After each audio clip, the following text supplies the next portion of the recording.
Analysis, sapat ba na ang first win ng Alas versus Uzbekistan? Positives at mga dapat i-improve, alamin.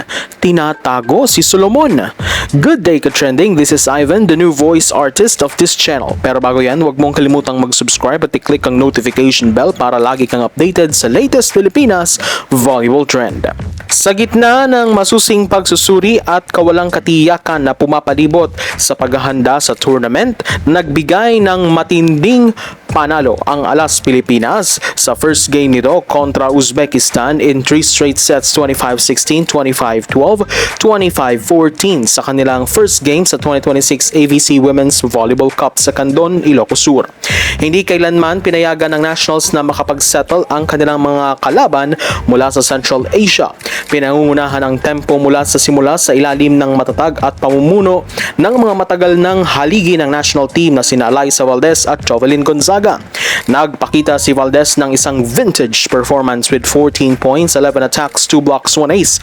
Habang nagdagdag naman si Gonzaga ng 12 points, 10 attacks, 2 aces. Habang patuloy na nagtatagumpay ang Alas mula sa parehong team. Habang ang mga veterano ang nagbigay ng katatagan, isa naman sa malaking kwento sa laro ang youngster na si Nina Itang at hindi nag-aksaya ng kanyang oras dahil inanunsyo niya ang kanyang arrival sa national team with 12 points from 8 attacks and 4 blocks sa kanyang first ever official national team game.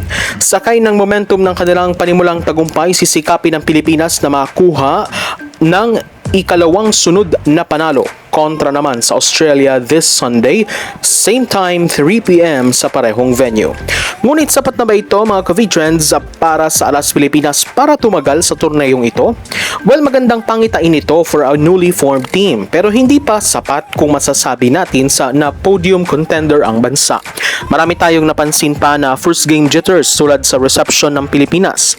Tila mababa ang receiving efficiency ng bansa sa mga first balls at nababawi lamang nila ito sa mga chance and free balls mula sa Uzbek side. Kung mga ganitong kalibre ang mga kalaban nating super lakas na Alas Pilipina. Kung ganitong mga kalibre ang mga katapat natin, super lakas na ng Alas Pilipinas. Pero hindi ito uubra sa panahon na makatapat na natin ang mga tulad ng Chinese Taipei, South Korea o Vietnam. For the positives, kahit first-timers nilang magkaka-team, mukhang maayos naman ang chemistry nila sa isa't isa. Lalo na si Cal Negrito na tila gamay ang gustong sets na mga kakampi niya. Magandang pangitain rin na napakahusay ng parehong middle blockers ng Pilipinas na napakatyaga sa blocking. For Nina Itang, makikita mo na ang kanyang glimpse ng powerful attacks niya. But I believe na hindi pa ito ang full blast niya at sana mailabas niya ito sa most important games ng bansa sa turneyong ito. Si Thea Gagate naman steady sa kanyang mga decoy approach and drop ball shots, stabilizing the front line para sa Team Philippines. Para naman sa mga dapat i-improve, tingin ko ang efficiency ng passing ng bansa. Lalo pa medyo hirap ang mga wing hitters ng Pilipinas sa first ball pass. Kailangan nila ito ma-improve against heavy serving teams tulad ng Taipei at Korea.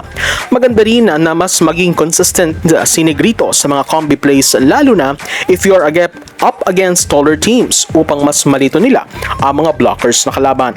Especially sa next game ng bansa versus Australia, tingin ko hindi kasing dali ang Aussies tulad ng past years natin against them, but malaki pa rin ang chance natin na manaig kontra sa kanila, lalo pa kung makakakuha tayo ng good first balls at makontain natin ang mga wing hitters nila. Dehado pa rin tayo sa laki nila, pero tingin ko kayang daanin ng Pinas ang Australia sa fast plays and heavy serves. Isa rin kasi ang Australia sa mga walang first ball na team at hindi consistent ang playmaking nito. Kaya dapat dito natin sila makapitalize. Tingin ko rin na tinatago muna ni Coach Shaq si Alyssa Solomon sa mga hindi naman gaano kahirap na games. Pero pag nakita niya na ang sitwasyon na kailangan na siyang ipasok, mas magiging malakas pa at mapapatibay pa ng Pilipinas ang frontline and offensive prowess nito. Importante na may panalo ng bansa ang mga so-called easier games para may puhunan tayo bago natin labanan ang mga tougher teams at para na ring patuloy na umangat ang ating FIVB points.